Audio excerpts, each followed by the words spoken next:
안녕하세요. 오늘 여러분께 들려드릴 이야기는 한 어머니의 뼈아픈 선택과 그 선택이 남긴 30년의 상처에 관한 이야기입니다. 딸을 팔아 남편의 수술비를 냈던 어머니, 정분이, 그리고 그 상처를 안고 성공한 의사가 된 딸, 서진. 세월은 흘렀지만 죄는 늙지 않았습니다. 과연 이 모녀는 다시 만나 용서와 화해를 이룰 수 있을까요? 지금부터 여러분의 마음을 울릴 이야기를 시작하겠습니다. 편안하게 앉으셔서 끝까지 함께 해주세요. 충청북도 음성의 오래된 주택가에는 새벽이면 을의 발소리가 들리곤 했습니다. 정분이가 시장으로 향하는 발걸음이었죠. 67살의 나이에도 분이는 새벽 4시면 어김없이 눈을 떴어요. 잠이 많이 오지 않았습니다. 아니, 정확히 말하면 잠을 자는 게 두려웠어요. 꿈속에서 자꾸만 그때 그 일이 되살아났거든요. 분이는 낡은 이불을 개며 작은 한숨을 내쉬었습니다. 무릎이 시큰거렸지만 참을 만했어요. 세수를 하고 거울을 보니 주름진 얼굴이 보였죠. 언제 이렇게 늙었을까요? 거울 속 자신이 낯설게 느껴졌습니다. 오늘도 날씨가 좋네요. 분이는 혼자 중얼거리며 반찬통을 챙겼습니다. 김치, 장아찌, 나물 반찬들이 정갈하게 담겨 있었죠. 어젯밤까지 손질한 것들이었어요. 잠이 안 올 때면 분이는 이렇게 반찬을 만들었습니다. 손을 움직이고 있으면 그나마 생각이 덜 났거든요. 집을 나서니 새벽 공기가 차가웠습니다. 분이는 낡은 카트에 반찬통을 싣고 천천히 걸었어요. 무릎이 아프지만 걷는 게 익숙했죠. 시장까지는 30분 정도 걸렸습니다. 분이는 이 시간이 싫지 않았어요. 아무 생각 없이 걷다 보면 마음이 조금은 가벼워졌거든요. 시장에 도착하자 단골 할머니들이 반가이 맞아주었습니다. 분이 씨, 오늘도 일찍 오셨네요. 어제 사간 깻잎 장아찌가 정말 맛있더라고요. 감사합니다. 오늘은 고추 장아찌도 가져왔어요. 분이는 환하게 웃으며 반찬을 내놓았습니다. 손님들은 하나둘 모여들었고 분이의 반찬은 금세 팔려나갔죠. 사람들은 분이의 반찬 솜씨를 칭찬했습니다. 분이 씨 손맛은 정말 일품이에요. 어디서 배우셨어요? 그냥 오래 하다 보니 익숙해진 거죠. 별거 아닙니다. 그런데 참 자식은 없으세요? 이렇게 요리 잘하시는데 며느리 들어오면 좋아할 텐데. 늘 듣던 질문이었어요. 분이는 익숙한 미소를 지으며 대답했습니다. 젊을 때 워낙 바쁘게 살았어요. 남편 병수발하느라 여유가 없었고요. 그냥 인연이 없었나 봅니다. 거짓말이었습니다. 하지만 진실을 말할 수는 없었어요. 어떻게 말할 수 있겠습니까? 딸을 팔아넘겼다고, 돈 때문에 내 손으로 아이를 보냈다고 말할 수 있을까요? 남편분도 일찍 가셨다며요? 혼자 사시기 외롭지 않으세요? 괜찮습니다. 이제 익숙해졌어요. 사람은 적응하며 살잖아요. 분이는 자연스럽게 화제를 돌렸습니다. 사람들은 더 이상 캐묻지 않았어요. 그저 안쓰럽다는 눈빛으로 반찬을 사갔죠.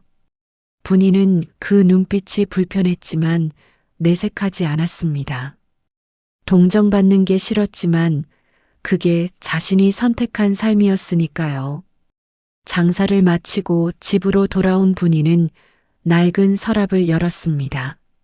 맨 밑에 숨겨둔 흑백 사진 한 장이 있었어요.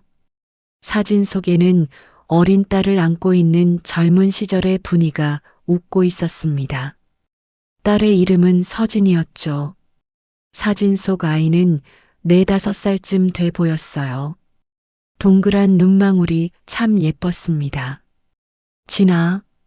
분이는 사진을 쓰다듬으며 눈물을 삼켰습니다. 사진 속 아이는 이제 40이 넘었을 거예요. 어디서 어떻게 살고 있을까요? 행복하게 살고 있을까요? 아니면 엄마를 원망하며 살고 있을까요? 아니, 혹시 이미 세상을 떠난 건 아닐까요? 그런 생각이 들 때면 가슴이 철렁 내려앉았습니다. 엄마가 너무 큰 죄를 지었지. 용서받을 수 없는 일을 했어. 하지만 그때는 정말 어쩔 수가 없었단다. 분이는 사진을 가슴에 꼭 안았습니다. 사진이 구겨질까 조심스럽게 펴서 다시 서랍 깊숙이 넣었어요. 볼 때마다 가슴이 찢어지는 것 같았지만 그래도 버릴 수는 없었죠. 이 사진만이 딸과의 유일한 연결고리였거든요. 저녁이 되자 분이는 혼자 밥상을 차렸습니다.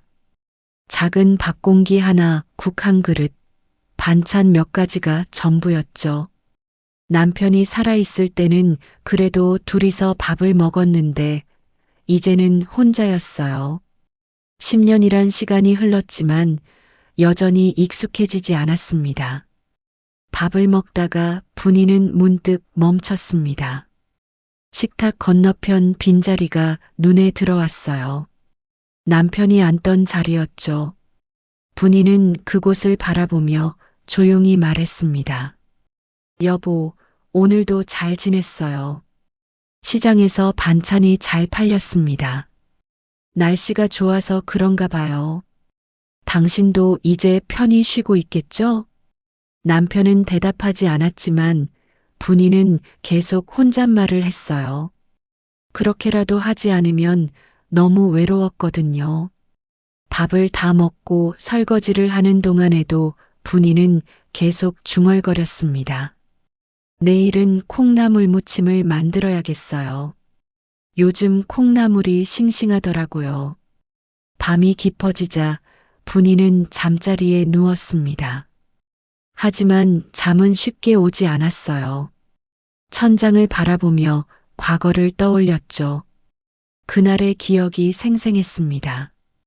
병원 복도에서 울던 자신의 모습, 딸의 손을 놓아야 했던 순간, 그리고 멀어지는 딸의 뒷모습까지. 엄마가 미안해, 진아. 정말 미안해. 분이는 이불을 뒤집어 쓰고 소리 없이 울었습니다. 눈물은 베갯니들 적셨지만 죄책감은 씻겨 내려가지 않았어요. 오히려 시간이 지날수록 더 무거워졌죠. 밤마다 이렇게 울다가 새벽이 되면 또 일어나야 했습니다. 그게 분이의 일상이었어요. 겉으로 보기엔 평범한 할머니였습니다. 시장에서 반찬을 팔고 이웃과 인사를 나누고 혼자 밥을 먹고 그렇게 하루하루를 살아가는 사람이었죠. 하지만 분이의 삶은 평화롭지 않았어요. 매일 밤 죄의 그림자가 따라다녔고 아침이 오면 또다시 그 무게를 짊어지고 일어나야 했습니다. 세월은 흘렀지만 분이의 죄는 늙지 않았어요. 여전히 생생하게 살아 숨쉬며 분이를 괴롭혔죠. 그날도 평소처럼 시장에서 장사를 하고 있었습니다. 분이는 단골 손님에게 깻잎 장아찌를 건네주며 웃고 있었죠. 오전 장사가 끝나갈 무렵이었어요. 그때 낯선 남자 한 명이 분이의 좌판 앞에 멈춰 섰습니다. 혹시 정분이 씨 맞습니까? 남자는 정장 차림이었어요. 도시에서 온 사람처럼 보였죠. 분이는 고개를 들어 남자를 바라봤습니다. 처음 보는 얼굴이었어요. 네, 제가 정분이인데요. 무슨 일이시죠? 제가 서울에서 왔습니다. 전해드릴 게 있어서요. 남자는 가방에서 봉투 하나를 꺼냈습니다. 봉투에는 서울의 큰 병원 로고가 찍혀 있었어요. 분이는 봉투를 받아들었죠. 손이 미세하게 떨렸습니다. 이게 뭡니까? 열어보시면 아실 겁니다. 분이는 조심스럽게 봉투를 뜯었습니다. 안에는 공식적인 문서가 들어 있었어요. 서울대학병원 의료비 채권 상환 통지서라는 제목이 눈에 들어왔죠. 분이는 천천히 문서를 읽었습니다. 그러다가 한 문장에서 멈췄어요. 환자 보호자 서진님의 요청으로 보내드립니다. 서진. 그 이름을 본 순간 분이의 손이 심하게 떨렸습니다. 문서가 바닥에 떨어질 뻔했죠. 분이는 다시 문서를 읽었어요. 분명히 서진이라고 적혀 있었습니다. 서진이라고 했나요? 분이의 목소리가 떨렸습니다. 남자는 고개를 끄덕였어요. 네, 맞습니다. 그 사람이 그 아이가 지금 어디 있습니까? 서울에서 병원을 운영하고 계십니다. 꽤 큰 병원이에요. 서진재단이라고 들어보셨습니까? 분이는 고개를 저었습니다. 들어본 적 없어. 하지만 중요한 건 그게 아니었죠. 그럼 그 아이가 살아있나요? 지금도? 물론입니다. 건강하게 잘 지내고 계시죠? 분이는 그 자리에 주저앉을 뻔했습니다. 옆에 있던 할머니가 얼른 분이를 붙잡았어요. 분이 씨, 괜찮아요? 얼굴이 왜 그래요? 괜찮습니다. 잠깐 어지러웠어요. 분이는 억지로 웃으며 손을 저었습니다. 하지만 마음은 전혀 괜찮지 않았어요. 가슴이 미친 듯이 뛰었고 숨이 제대로 쉬어지지 않았죠. 남자는 명함을 하나 더 꺼냈습니다. 필요하시면 연락 주십시오. 병원 주소도 적혀 있습니다. 저기 그 아이가 서진이가 저를 찾았습니까? 남자는 잠시 망설이다가 대답했습니다. 직접적으로 찾으신 건 아닙니다. 다만 오래된 의료비 기록을 정리하다가 보호자 명단에서 따님의 성함을 발견하셨다고 들었습니다. 그래서 확인 차원에서 보낸 거죠. 그럼 저를 만나고 싶어 하나요? 그건 제가 알 수 없습니다. 다만 문서는 전달하라는 지시만 받았어요. 남자는 인사를 하고 자리를 떠났습니다. 분이는 멍하니 서서 봉투를 바라봤어요. 손이 계속 떨렸죠. 옆에서 단골 할머니가 걱정스럽게 물었습니다. 분이 씨, 무슨 일이에요? 나쁜 소식이라도 들었어요? 아니에요. 괜찮습니다. 그냥 놀란 거예요. 분이는 얼른 좌판을 정리했습니다. 더 이상 장사를 할 수 없었어요. 손님들이 뭐라고 물어도 제대로 대답할 수 없었죠. 분이는 서둘러 집으로 돌아왔습니다. 집에 도착하자마자 분이는 주저앉았습니다. 봉투를 꺼내 다시 문서를 읽었어요. 서진의 이름이 선명하게 적혀 있었죠. 분이는 눈물을 흘렸습니다. 살아있었구나. 우리 진이가 살아있었어. 기쁨과 두려움이 동시에 밀려왔습니다. 딸이 살아있다는 게 너무 기뻤지만 동시에 무서웠어요. 딸을 만나면 뭐라고 말해야 할까요? 용서해달라고 말할 수 있을까요? 아니, 딸이 과연 자신을 만나고 싶어 할까요?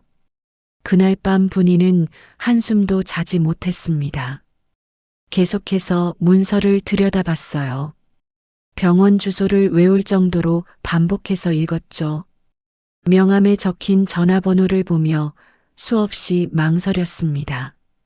전화를 걸까 말까? 하지만 용기가 나지 않았어요. 새벽이 되자 분이는 결심했습니다. 전화가 아니라 직접 가야 한다고 생각했어요. 얼굴을 보고 말해야 했죠. 비록 딸이 자신을 거부하더라도 미안하다는 말만은 꼭 전하고 싶었습니다. 분이는 낡은 가방을 꺼냈습니다. 옷 몇 벌과 딸의 사진을 넣었어요. 그리고 오래전에 모아둔 돈 봉투도 챙겼죠. 얼마 되지 않았지만 딸에게 주고 싶었습니다. 첫 차 시간을 확인한 분이는 버스 정류장으로 향했습니다. 해가 뜨기 전이었어요. 차가운 새벽 공기가 얼굴을 스쳤지만 분이는 아무것도 느껴지지 않았죠. 오직 딸 생각뿐이었습니다. 버스에 올라타며 분이는 창밖을 바라봤습니다. 익숙한 동네가 멀어졌어요. 십수년 동안 벗어나지 못했던 곳이었죠. 분이는 이곳에서 죄를 씻으려 했지만 죄는 씻겨지지 않았습니다. 오히려 더 깊어졌어요. 진아, 엄마가 간다. 이제라도 얼굴을 봐야겠구나. 분이는 가방을 꼭 안았습니다. 가방 안에는 딸의 사진이 들어 있었죠. 분이는 눈을 감고 기도했습니다. 딸이 건강하기를, 행복하기를, 그리고 가능하다면 자신을 용서해 주기를 바랐어요. 버스는 서울로 향했습니다. 분이의 마음도 함께 움직였죠. 두려움과 죄책감, 그리고 작은 희망이 뒤섞여 있었습니다. 십수년 만에 마주할 딸을 향해 분이는 천천히 다가가고 있었어요. 서울 강남의 높은 빌딩 사이에 우뚝 선 병원 건물이 있었습니다. 서진재단이라는 간판이 햇빛에 반짝였어요. 분이는 병원 앞에서 한참을 서 있었죠. 들어갈 용기가 나지 않았습니다. 여기가 우리 진이가 일하는 곳이구나. 분이는 건물을 올려다봤습니다. 너무 크고 화려했어요. 시골 할머니인 자신이 들어가기엔 어울리지 않는 곳 같았죠. 하지만 여기까지 왔는데 돌아갈 수는 없었습니다. 분이는 천천히 로비로 들어갔습니다. 넓은 공간에 사람들이 분주하게 오갔어요. 안내 데스크에서 젊은 직원이 웃으며 물었습니다. 어르신, 어디가 불편하세요? 진료 예약은 하셨나요? 아, 아닙니다. 저는 그냥 서진 원장님을 뵙고 싶어서요. 직원의 얼굴이 약간 굳었습니다. 원장님을 만나시려면 사전 예약이 필요합니다. 무슨 용건이신지 말씀해 주시겠어요? 저는 개인적인 일로 왔습니다. 성함이 어떻게 되시죠? 정분이입니다. 직원은 컴퓨터를 확인하더니 전화를 걸었습니다. 잠시 후 고개를 끄덕이며 분이를 보았어요. 로비에서 잠시 기다려주세요. 원장님께 전달하겠습니다. 분이는 로비 의자에 앉아 기다렸습니다. 손이 계속 떨렸어요. 가방을 무릎 위에 올려놓고 꼭 붙잡았죠. 30분쯤 지났을까요? 사람들이 수군거리기 시작했습니다. 원장님 나오신대. 오늘 어머니가 오신다고 했잖아. 그런데 원장님이 어머니가 계셨어? 늘 혼자라고 하셨는데. 간호사들의 대화가 들렸습니다. 분이는 고개를 들어 복도를 바라봤어요. 저 멀리서 한 여자가 걸어오고 있었죠. 하얀 가운을 입고 단정한 모습이었습니다. 분이의 심장이 쿵쾅거렸습니다. 가까이 다가올수록 얼굴이 보였어요. 서진이었습니다. 어린 시절의 모습은 찾을 수 없었지만 눈매가 닮아 있었죠. 분이는 자리에서 일어섰습니다. 진아. 서진은 분이 앞에 멈춰 섰습니다. 표정이 차갑게 굳어 있었어요. 간호사 한 명이 다가와 물었죠. 원장님, 어머니시죠? 서진은 고개를 저었습니다. 아닙니다. 그 여자를 어머니라 부르지 마세요. 내겐 그런 사람 없습니다. 간호사는 당황하며 물러섰습니다. 분이는 가슴이 철렁 내려앉았어요. 예상했던 반응이었지만 막상 들으니 너무 아팠죠. 진아 엄마야. 오랜만이구나. 저를 그렇게 부를 자격이 있으신가요? 서진의 목소리는 차가웠습니다. 분이는 눈물을 참으며 고개를 숙였어요. 미안하다. 정말 미안해. 미안하다는 말로 끝날 일이 아니죠. 왜 이제야 나타나셨습니까? 문서를 받았어. 내가 살아있다는 걸 알고 너무 보고 싶었단다. 서진은 비웃듯 웃었습니다. 보고 싶으셨다고요? 30년 넘게 소식도 없다가 이제 와서 보고 싶었다고요? 엄마가 잘못했어. 용서해줘. 용서요? 저한테 돈이 필요하신 거 아닙니까? 또 누구 수술비라도 내야 합니까? 분이는 고개를 저었습니다. 아니야. 돈 때문이 아니야. 그냥 내 얼굴이라도 보고 싶었어. 그때도 그렇게 말씀하셨죠. 아버지 수술비 때문에 어쩔 수 없다고. 잠깐만 참으면 다시 데리러 온다고. 서진의 목소리가 떨렸습니다. 분이는 눈물을 흘렸어요. 그때는 정말 아버지가 죽어가고 있었어. 어쩔 수가 없었단다. 그 어쩔 수 없음이 제 인생을 팔아버렸어요. 저는 낯선 사람 손에 끌려갔고 혼자 울고 혼자 자라야 했습니다. 어머니가 어디 있는지도 모른 채요. 미안해, 진아. 엄마가 너무 큰 죄를 지었어. 미안하다는 말은 이제 지겹습니다. 돌아가세요. 여긴 어머니가 올 곳이 아닙니다. 서진은 돌아서려 했습니다. 분이는 얼른 서진의 팔을 붙잡았어요. 진아, 제발 한 번만이라도 얘기 좀 들어줘. 엄마 사정을 설명할 기회만 줘. 서진은 팔을 뿌리쳤습니다. 설명은 필요 없어요. 이미 다 알고 있습니다. 어머니는 저를 선택하지 않았어요. 아버지를 선택했죠. 그게 전부입니다. 그때는 됐습니다. 이제 그만 가세요. 다시는 이곳에 나타나지 마세요. 서진은 차갑게 말하고는 돌아섰습니다. 분이는 그 자리에 주저앉았어요. 주변 사람들이 수군거렸지만 분이는 아무것도 들리지 않았죠.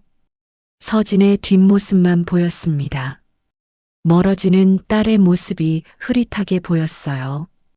우리 진이 참 잘 컸구나.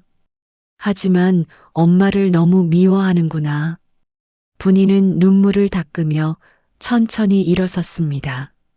로비를 나서려는데 다리에 힘이 없었어요. 벤치에 앉아 한참을 울었죠. 간호사 한 명이 다가와 조심스럽게 물었습니다. 어르신, 괜찮으세요? 물 드릴까요? 괜찮습니다. 고맙습니다. 분이는 고개를 저으며 일어났습니다. 병원을 나서며 뒤돌아봤어요. 서진이 일하는 곳이었죠. 딸은 이렇게 성공했지만 엄마를 용서하지 못했습니다. 엄마가 늦었구나. 너무 늦게 찾아왔어. 분이는 무거운 발걸음으로 병원을 떠났습니다. 하지만 서울을 떠날 수는 없었어요. 딸의 용서를 구하기 위한 첫걸음이 실패했지만 분이는 포기할 수 없었습니다. 딸의 마음엔 상처와 분노가 여전히 피처럼 고여 있었지만 분이는 그 상처를 치유하고 싶었어요. 분이는 서울을 떠나지 못했습니다. 작은 여간방을 하나 잡고 며칠째 병원 근처를 맴돌았어요. 돈이 많지 않았지만 딸 곁을 떠날 수 없었죠. 매일 아침이면 병원 앞 공원 벤치에 앉아 서진이 출근하는 모습을 지켜봤습니다. 오늘도 바쁘게 들어가는구나. 서진은 아침마다 정확히 8시에 병원에 도착했어요. 단정한 차림에 당당한 걸음걸이였죠. 분이는 멀리서 바라보며 자랑스러우면서도 가슴이 아팠습니다. 딸은 잘 자랐지만 엄마 없이 자라야 했거든요. 점심시간이 되면 분이는 병원 로비 구석에 앉아 있었습니다. 간호사들이 수군거리는 소리가 들렸어요. 저 할머니 맨날 계시네. 누구 기다리시나? 원장님 어머니라던데. 근데 원장님이 만나주시질 않으시나 봐. 그러게. 원장님 표정이 요즘 안 좋으시더라. 분이는 고개를 숙였습니다. 민폐를 끼치고 있다는 걸 알았지만 그래도 떠날 수 없었어요. 서진의 얼굴이라도 보고 싶었거든요. 사흘째 되던 날 병원에서 큰 행사가 열렸습니다. 로비에 기자들과 하객들이 모여들었어요. 의료봉사 기부자의 밤이라는 현수막이 걸려 있었죠. 분이는 구석에서 조용히 지켜봤습니다. 서진이 단상에 올라 마이크를 잡았습니다. 카메라 플래시가 터졌어요. 서진은 차분한 목소리로 말했죠. 여러분, 오늘 이 자리에 와주셔서 감사합니다. 저는 어릴 적 부모에게 버림받았습니다. 분이의 가슴이 철렁 내려앉았습니다. 서진은 계속 말했어요.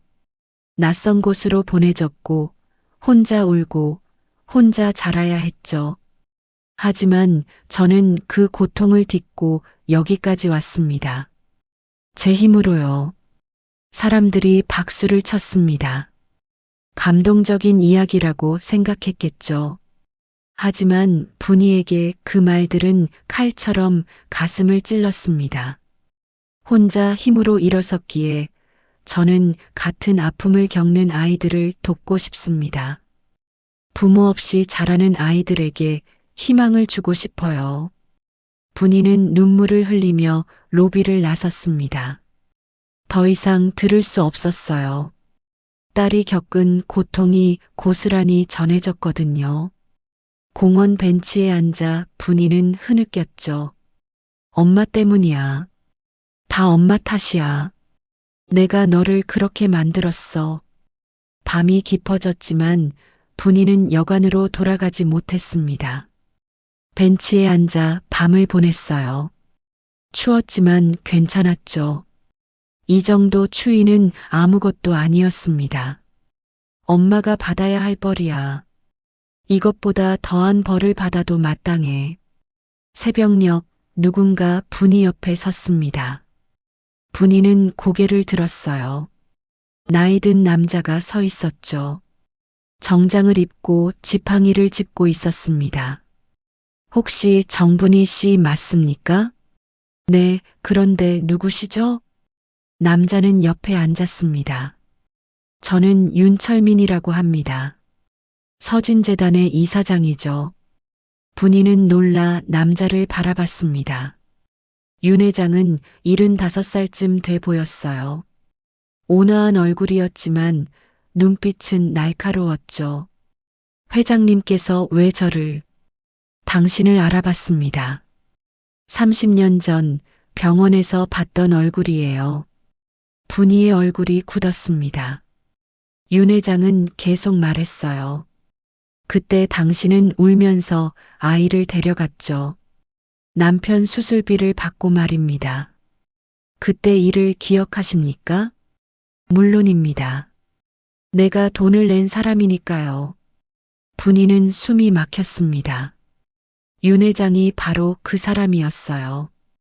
딸을 데려간 사람이었죠. 회장님께서 그럼 진이를 키우신 겁니까? 엄밀히 말하면 키웠다기보다 교육시켰죠. 좋은 학교 보내고 의사 만들고 병원 물려줬습니다. 고맙습니다. 진이를 잘 키워주셔서. 윤 회장은 쓴웃음을 지었습니다.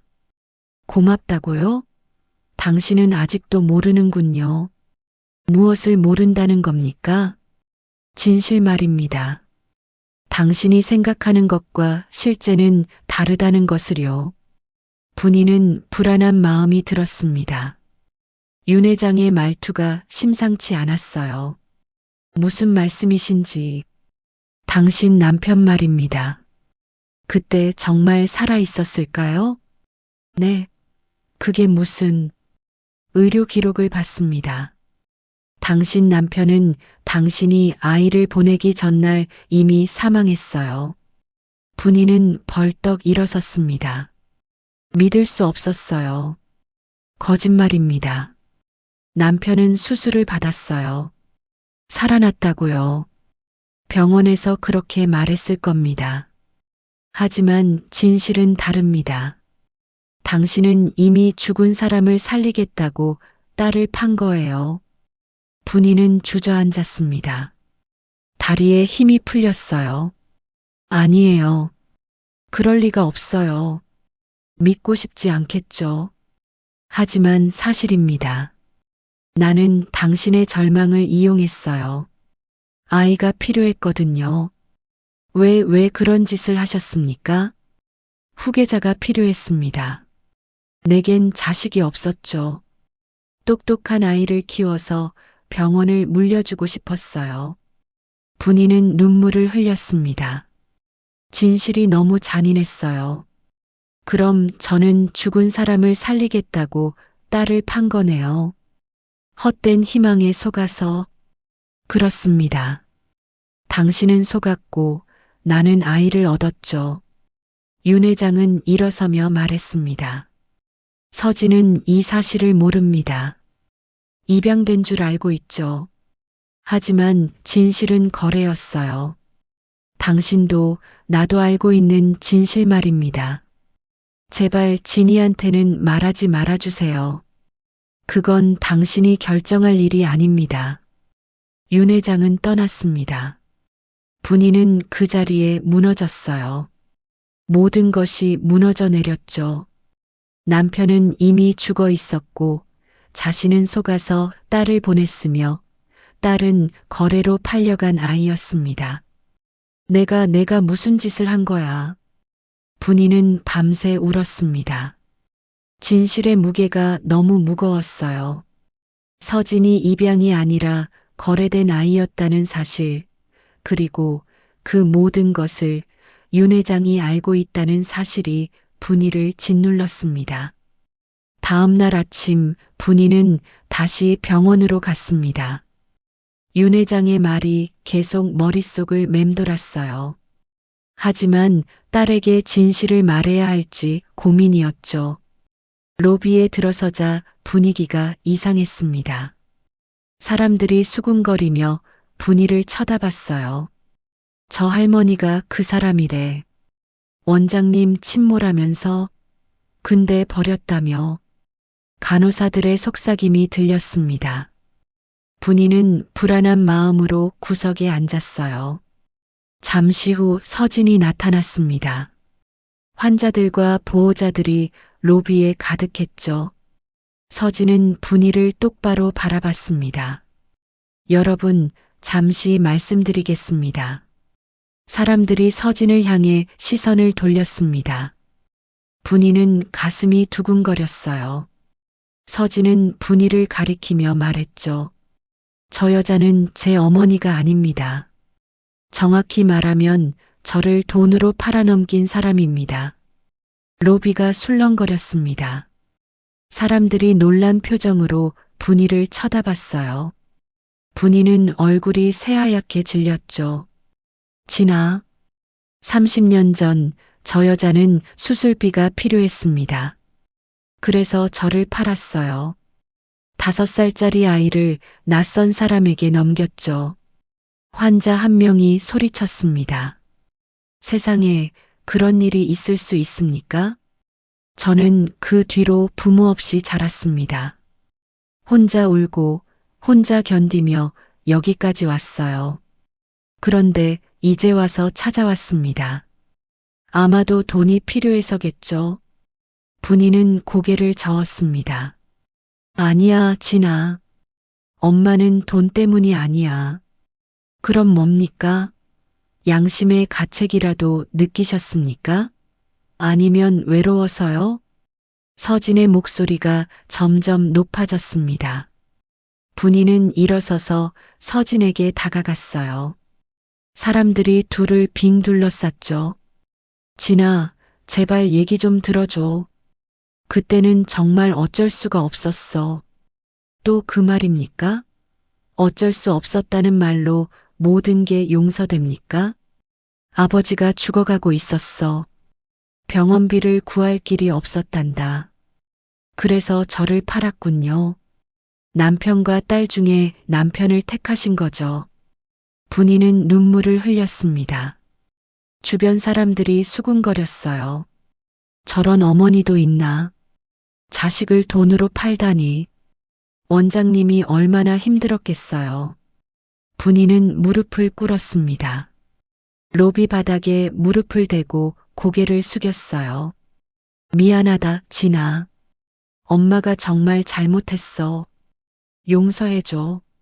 일어나세요. 보기 흉합니다. 엄마가 평생 후회하며 살았어. 하루도 편하게 잔 적이 없단다. 그게 제게 무슨 의미가 있습니까? 저는 이미 30년을 혼자 살았어요. 어머니의 후회 따위 필요 없습니다. 분이는 바닥에 이마를 대고 울었습니다. 간호사 몇 명이 불쌍하다는 표정으로 바라봤지만 아무도 다가오지 않았어요. 서진은 차갑게 말했죠. 이제 일어나서 돌아가세요. 다시는 이곳에 오지 마세요. 저는 어머니를 용서할 수 없습니다. 서진은 돌아서서 진료실로 향했습니다. 분이는 그 자리에 무너졌어요. 사람들이 수군거리며 지나갔지만 분이는 일어날 힘이 없었습니다. 한참 후에야 간신히 몸을 일으켰죠. 분이는 비틀거리며 병원을 나섰습니다. 어디로 가야 할지 몰랐어요. 발걸음이 저절로 병원 뒤편으로 향했습니다. 비상계단이 보였죠. 분이는 계단을 올라가기 시작했어요. 한 층, 두 층, 세 층. 숨이 가빠졌지만 계속 올라갔습니다. 마침내 옥상 문에 도착했어요. 문을 열자 차가운 바람이 불어왔습니다. 이제 끝이구나. 분이는 옥상 난간으로 다가갔습니다. 아래를 내려다보니 어지러웠어요. 높았습니다. 이 높이라면 충분했죠. 진아, 미안해. 엄마가 너무 큰 죄를 지었어. 분이는 가방에서 편지 한 장을 꺼냈습니다. 어젯밤 여관에서 쓴 것이었어요. 떨리는 손으로 편지를 펼쳤죠. 진아, 엄마는 내 얼굴을 마지막으로 보고 싶었을 뿐이야. 용서받으려던 건 아니었어. 그저 미안하다는 말을 전하고 싶었단다. 바람이 세게 불었습니다. 편지가 날아갈 뻔했어요. 분이는 편지를 난간 위에 올려놓았습니다. 그리고 난간을 붙잡고 한 발을 올렸죠. 이제 가야겠구나. 여보, 미안해요. 진아, 미안해. 분이가 난간 너머로 몸을 기울이는 순간이었습니다. 누군가 분이의 팔을 세게 붙잡았어요. 분이는 놀라 돌아봤죠. 서진이었습니다. 뭐 하는 겁니까? 서진은 있는 힘을 다해 분이를 끌어당겼습니다.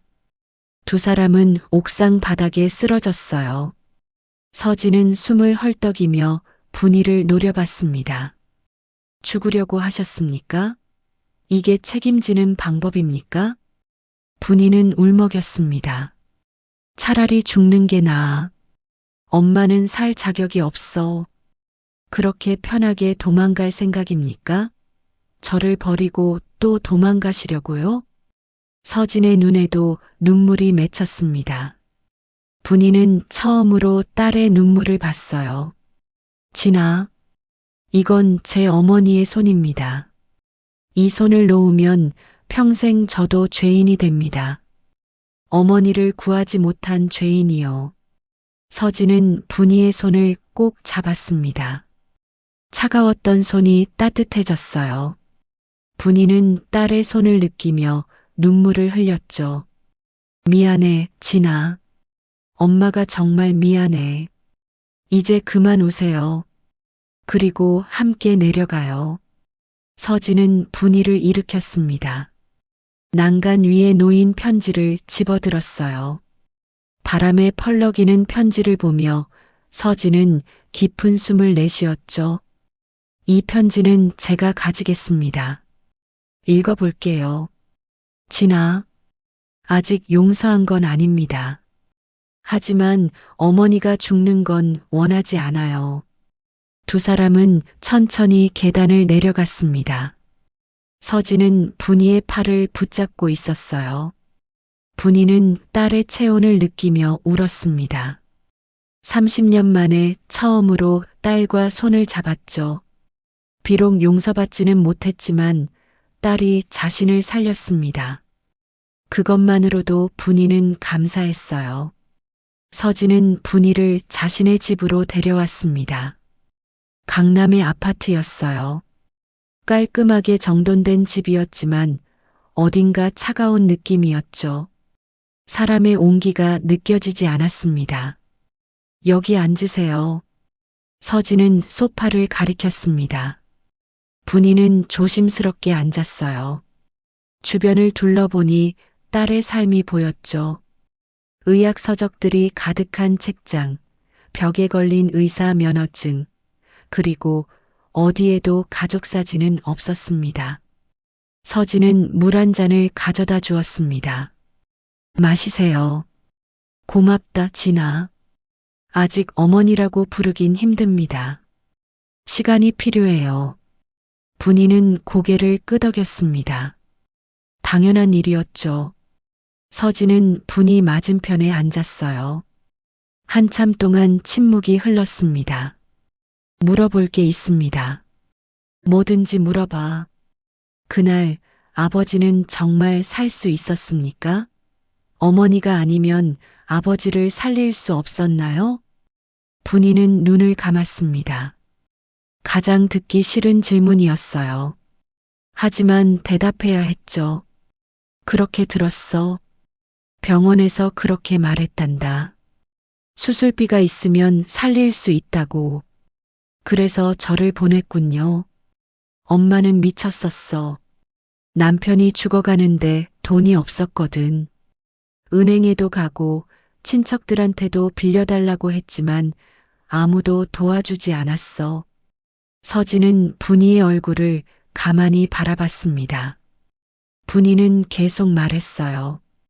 그때 병원에서 한 사람이 다가왔어. 정장을 입은 남자였지. 수술비를 대주겠다고 했어. 대신 조건이 있다고 했지. 그 조건이 저였군요. 처음엔 거절했어. 말도 안 되는 소리라고 생각했지. 하지만 남편이 점점 나빠졌어. 의사가 말했어. 오늘 안에 수술하지 않으면 살 수 없다고. 분이의 목소리가 떨렸습니다. 서진은 주먹을 꽉 쥐었어요. 엄마는 내 손을 잡고 울었어. 미안하다고, 금방 데리러 온다고 말했지. 하지만 거짓말이었어. 다시는 널 볼 수 없었거든. 그 뒤로는요? 수술은 했어. 병원에서 남편이 살아났다고 했어. 하지만 엄마는 너를 찾을 수 없었어. 어디로 갔는지, 누가 데려갔는지 알려주지 않았거든. 분이는 낡은 가방을 열었습니다. 오래된 봉투를 꺼냈어요. 누렇게 바랜 종이였죠. 이걸 보여주고 싶었어. 서진은 봉투를 받아들었습니다. 안에는 문서 한 장이 들어 있었어요. 각서였죠. 서진은 떨리는 손으로 문서를 펼쳤습니다. 본인 정분이는 수술비 지원을 받는 대가로 딸 서진의 양육권을 포기하며 이후 어떠한 권리도 주장하지 않을 것을 서약합니다. 서진은 문서 아래 찍힌 도장을 받습니다. 어머니의 도장이었어요. 날짜도 적혀 있었죠. 30년 전 그날이었습니다. 이게 전부입니까? 그게 전부야. 엄마는 이 종이 한 장에 도장을 찍고 너를 보냈어. 서진은 문서를 내려놓았습니다. 눈물이 흘렀지만 닦지 않았어요. 어머니는 속은 겁니다. 뭐, 윤 회장님을 아십니까? 그 사람이 너를 데려간 사람이지. 그분이 어제 말씀하셨어요. 아버지는 이미 돌아가셨다고. 제가 넘어가기 전날 이미 사망하셨다고요. 분이는 얼굴이 하얗게 질렸습니다. 그럴 리 없어. 수술했어. 병원에서 성공했다고 했단 말이야. 거짓말이었습니다. 어머니를 속인 거예요. 저를 데려가기 위해서요. 분이는 주저앉았습니다. 서진이 얼른 분이를 붙잡았어요. 그럼 엄마는 죽은 사람을 살리겠다고. 네. 그렇습니다. 분이는 소리 없이 울었습니다. 서진도 눈물을 흘렸어요. 두 사람은 한참 동안 말없이 울었죠. 미안해, 진아. 엄마가 너무 어리석었어. 서진은 고개를 저었습니다. 어리석었던 게 아닙니다. 절박했던 거죠. 저도 이해합니다. 진아, 저도 환자를 살리려고 거짓말을 한 적이 있어요. 보호자에게 희망을 줄 수 있다면 작은 거짓말쯤은 괜찮다고 생각했죠. 서진은 창밖을 바라봤습니다. 당신을 탓할 자격이 없네요. 나도 사람을 살리려고 선택을 했으니까요. 어머니도 그랬던 거죠. 남편을 살리고 싶었던 거잖아요. 하지만 엄마는 너를 잃었어. 저는 살아남았습니다. 힘들었지만 여기까지 왔어요. 그러니 이제 그만 자책하세요. 서진은 분이의 손을 잡았습니다. 처음으로 따뜻하게 잡았어요. 엄마, 이제 그만 벌 받으세요. 진아, 아직 완전히 용서한 건 아닙니다. 시간이 필요해요. 하지만 함께 밥 한 끼만 해요. 30년 만에 처음으로요. 분이는 눈물을 닦았습니다. 서진은 일어나서 부엌으로 갔어요. 냉장고를 열더니 재료들을 꺼냈죠. 뭘 좋아하세요? 엄마는 뭐든 좋아. 내가 해주는 거라면. 서진은 서툴게 요리를 시작했습니다. 의사였지만 요리는 잘 못했어요. 분이가 일어나 다가갔죠. 엄마가 도와줄까? 괜찮습니다. 혼자 해볼게요.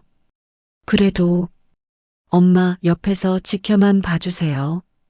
처음으로 엄마한테 밥을 해드리는 거니까요. 분이는 눈물을 흘리며 고개를 끄덕였습니다. 서진은 천천히 음식을 만들었어요. 국을 끓이고 계란을 부치고 김치를 꺼냈죠. 서툴렀지만 정성이 느껴졌습니다. 다 됐습니다. 앉으세요. 두 사람은 식탁에 마주 앉았습니다. 간단한 식사였지만 따뜻했어요. 서진은 분이의 밥그릇에 국을 떠주었죠. 맛있게 드세요. 고맙다, 진아. 분이는 숟가락을 들었습니다. 국을 한 입 마시니 눈물이 났어요. 딸이 해준 음식이었죠. 30년 만에 처음 먹는 딸의 음식이었습니다. 맛있니? 응, 정말 맛있어. 서진도 울먹였습니다. 두 사람은 밥을 먹으며 조금씩 이야기를 나눴어요. 어색했지만 시작이었죠. 긴 터널 끝에 작은 빛이 보이기 시작했습니다. 밥을 다 먹고 설거지를 하는데 초인종이 울렸습니다. 서진은 이상한 표정을 지었어요. 밤 9시였거든요. 이 시간에 찾아올 사람이 없었죠. 누구세요? 나야, 서진아. 윤철민이다. 서진의 얼굴이 굳었습니다. 분이도 긴장했어요. 서진은 문을 열었죠. 윤 회장이 들어섰습니다. 지팡이를 짚고 천천히 걸어왔어요. 갑자기 왜 오셨습니까? 두 분이 함께 있다는 소식을 들었네. 이야기를 나눠야 할 것 같아서 왔지. 윤 회장은 소파에 앉았습니다. 분이와 서진을 번갈아 바라봤어요. 분이는 몸이 굳었죠. 윤 회장의 눈빛이 날카로웠습니다. 두 분 다 진실을 알아야 할 때가 왔습니다. 무슨 진실 말입니까? 서진이 물었습니다. 윤 회장은 천천히 말했어요. 정분희 씨, 당신 남편 말입니다. 그분이 언제 돌아가셨는지 아십니까? 수술 후에 며칠 뒤였어요. 거짓말입니다. 분이는 숨을 멈췄습니다. 윤 회장은 계속 말했죠. 당신 남편은 당신이 아이를 넘기기 전날 밤에 이미 사망했습니다. 의료 기록에 다 나와 있어요. 그럴 리 없습니다. 병원에서 수술했다고 했어요. 병원은 수술했다고 말했겠죠. 하지만 이미 죽은 사람을 수술할 수는 없었습니다. 그저 당신을 속인 거예요. 분이는 손으로 얼굴을 가렸습니다. 서진이 윤 회장을 노려봤어요. 왜 그런 짓을 하셨습니까? 후계자가 필요했으니까. 나는 자식이 없었고 병원을 물려줄 사람이 필요했지. 마침 적당한 아이가 있었어. 적당한 아이라고요? 저를 물건처럼 말씀하시는 겁니까? 사실이 그렇잖나. 나는 돈을 주고 너를 샀어. 그리고 의사로 키웠지. 서진은 주먹을 쥐었습니다. 분이는 울며 윤 회장에게 소리쳤어요. 어떻게 그럴 수 있습니까? 죽은 사람을 살릴 수 있다고 속이다니. 당신이 믿고 싶어 했으니까. 절박한 사람은 속이기 쉽지. 희망만 보여주면 무엇이든 하거든. 저는 남편을 살리려고 죽은 사람을 살리겠다고 딸을 판 겁니다. 어리석었죠. 하지만 난 당신의 어리석음을 이용했어요. 분이는 바닥에 주저앉았습니다. 모든 것이 무너졌어요. 남편은 이미 죽어 있었고 자신은 헛된 희망에 속았으며 딸은 그 대가로 팔려갔습니다. 서진은 윤 회장 앞으로 다가갔습니다. 회장님, 아니 윤철민 씨. 당신이 한 짓을 이제야 알았습니다. 알았다고 해서 뭐가 달라지나? 이미 지난 일이야. 달라질 게 많습니다. 저는 당신의 병원을 되찾겠어요. 윤 회장이 웃었습니다. 병원을 되찾는다고? 법적으로 내 거야. 내가 뭘 할 수 있겠나? 법적으로는 그렇겠죠. 하지만 도덕적으로는 아닙니다. 당신은 사람을 속이고 아이를 샀어요. 그걸 세상에 알리겠습니다. 증거가 있나? 서진은 책상 서랍을 열었습니다. 어머니가 가져온 각서를 꺼냈어요. 이게 증거입니다. 수술비 지원이라는 명목으로 아이를 사들인 증거죠. 그건 합법적인 입양 절차야. 입양이 아니라 거래였습니다. 게다가 거짓말로 사람을 속였어요. 남편이 이미 죽었는데 살릴 수 있다고 했죠. 윤 회장의 얼굴이 굳었습니다. 서진은 계속 말했어요. 저는 의사입니다. 환자를 속이고 돈을 받는 건 의료 사기죠. 당신이 한 일이 바로 그겁니다. 증명할 수 있나? 의료 기록을 찾으면 됩니다. 30년 전 기록이라도 남아있을 거예요. 제가 직접 찾아내겠습니다. 윤 회장은 지팡이를 짚고 일어섰습니다. 하고 싶은 대로 해봐라. 하지만 쉽지 않을 거야. 각오는 되어 있습니다. 당신이 만든 병원, 제가 바로잡겠습니다. 윤 회장은 문 쪽으로 향했습니다. 문 앞에서 멈춰 뒤돌아봤어요. 서진아, 그래도 너를 잘 키웠다고 생각했는데 저를 이용하셨을 뿐입니다. 사랑이 아니라 투자였죠. 투자든 사랑이든 너는 성공했잖나. 제 성공 뒤에 어머니의 눈물이 있었습니다. 그걸 이제야 알았어요. 윤 회장은 아무 말 없이 나갔습니다. 문이 닫히자 서진은 그 자리에 주저앉았어요. 분이가 얼른 다가가 딸을 안았죠. 진아, 괜찮니? 괜찮아요. 이제야 진실을 다 알게 됐으니까요. 엄마 때문에 내가 고생했구나. 아니에요. 어머니 잘못이 아닙니다. 윤 회장이 우리 둘 다 속인 거예요. 서진은 어머니를 바라봤습니다. 분이도 딸을 바라봤어요. 두 사람의 눈빛이 마주쳤죠. 엄마도 피해자였어요. 아니야. 엄마는 선택했어. 비록 속았지만 도장을 찍은 건 엄마야. 그 선택이 얼마나 고통스러웠을지 이제 알아요. 저도 의사로 살면서 힘든 선택을 많이 했거든요. 분이는 딸의 손을 꼭 잡았습니다. 고마워, 진아. 이해해줘서. 이해하는 것과 용서하는 건 달라요. 아직 완전히 용서한 건 아닙니다. 알아.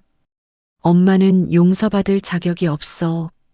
하지만 함께 있을 순 있어요. 천천히 시간을 보내면서 서로를 알아가는 거죠. 서진은 일어나서 창밖을 바라봤습니다. 밤하늘에 별이 보였어요. 어머니, 오늘 밤은 여기서 주무세요. 객실이 있습니다. 고맙구나. 내일부터 병원 기록을 찾아볼 거예요. 윤 회장이 한 일을 밝혀내겠습니다. 진아, 너무 무리하지 마. 괜찮아요. 이건 저를 위한 일이기도 하니까요. 제 출생의 진실을 밝히는 거예요. 분이는 딸의 뒷모습을 바라봤습니다. 단단해 보였지만 어딘가 외로워 보였어요. 분이는 다가가 딸의 어깨에 손을 얹었죠. 엄마가 옆에 있을게. 혼자 싸우지 마. 서진은 고개를 끄덕였습니다. 두 사람은 아무 말 없이 서 있었어요.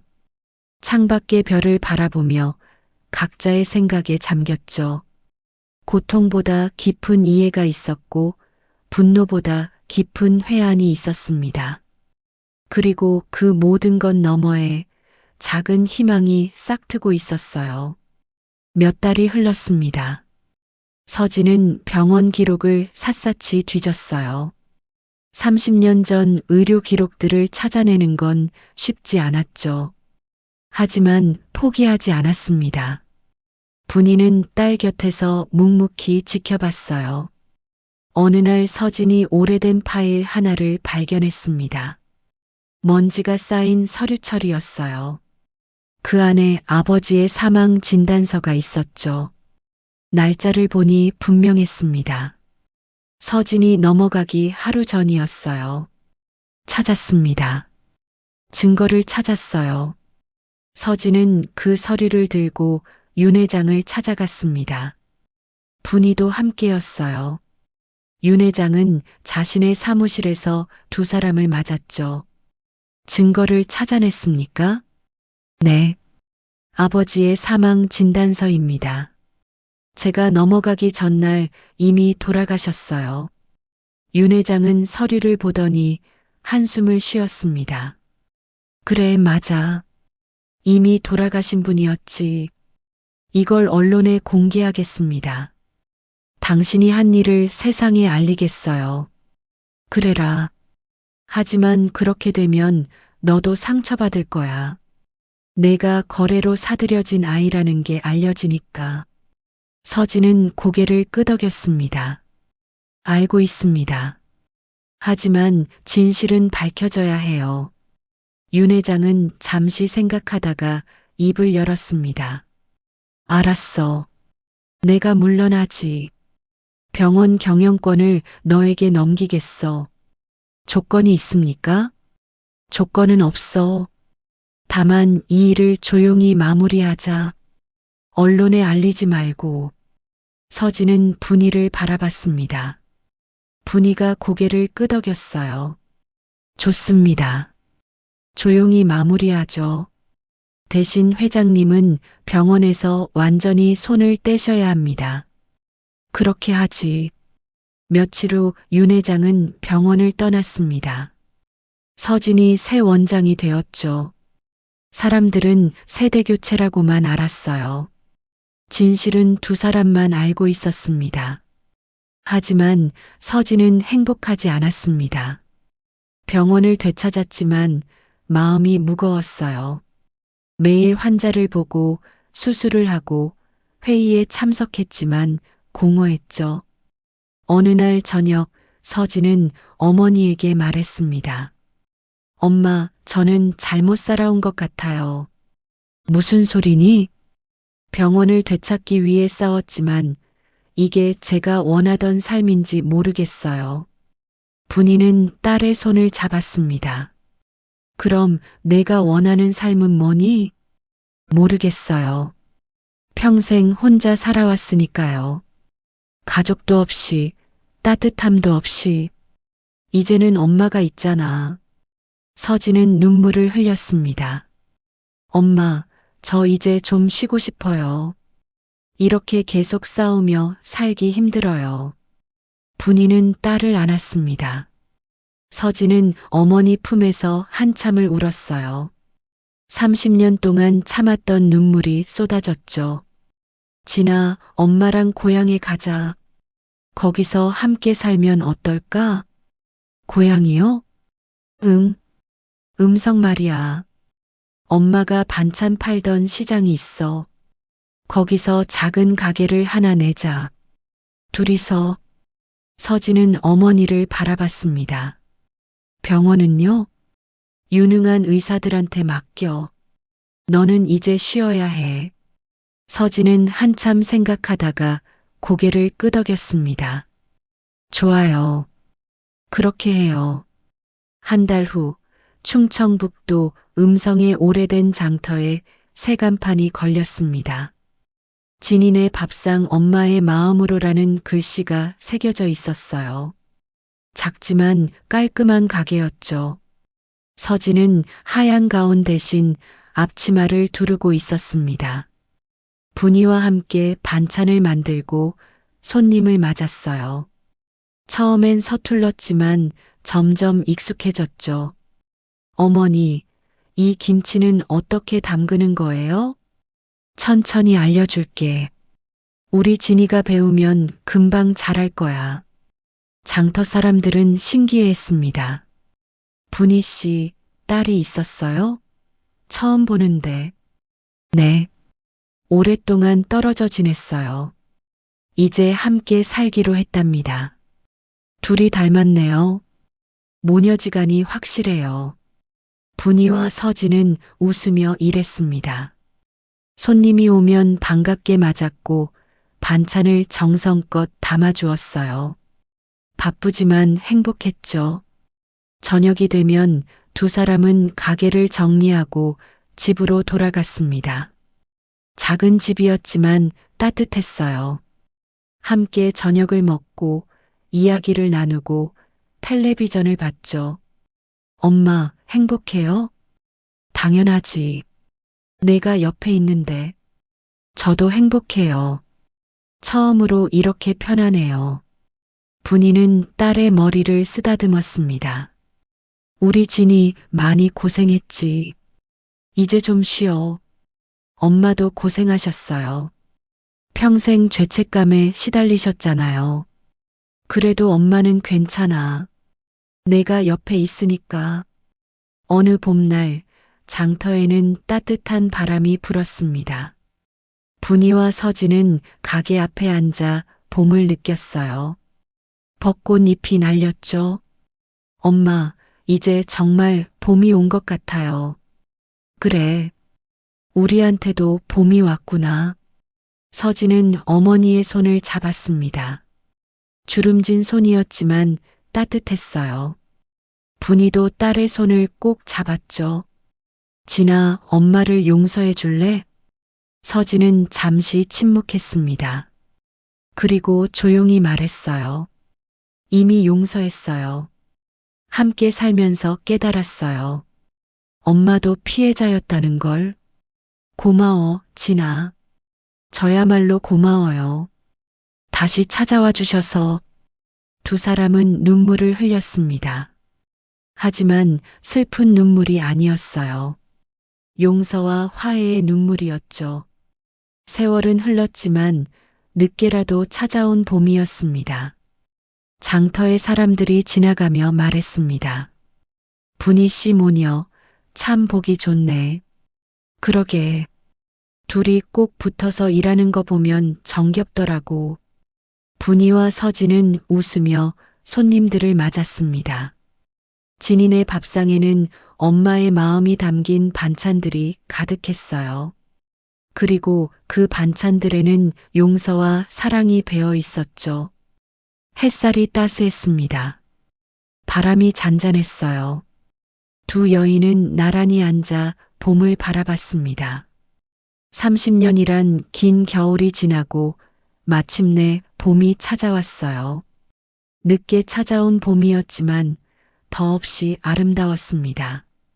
세월은 흘렀지만 사랑은 늙지 않았으니까요.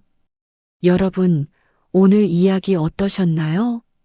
30년 만에 다시 만난 모녀, 그들이 찾은 용서와 화해의 의미가 여러분 마음에도 따뜻하게 전해졌기를 바랍니다.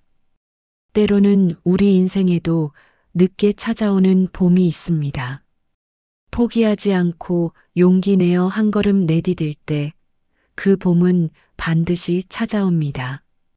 오늘 이야기가 마음에 드셨다면 좋아요 버튼으로 응원해 주시고요. 구독과 알림 설정까지 꼭 부탁드립니다. 무료니까요. 여러분의 구독과 좋아요 하나하나가 더 좋은 이야기를 만드는 큰 힘이 됩니다. 댓글로 오늘 이야기에 대한 여러분의 생각도 자유롭게 나눠주세요. 모든 댓글 정성껏 읽어보겠습니다. 다음 영상에서도 여러분의 마음을 울릴 감동적인 이야기로 찾아뵙겠습니다. 오늘도 건강하시고 행복한 하루 보내세요. 감사합니다.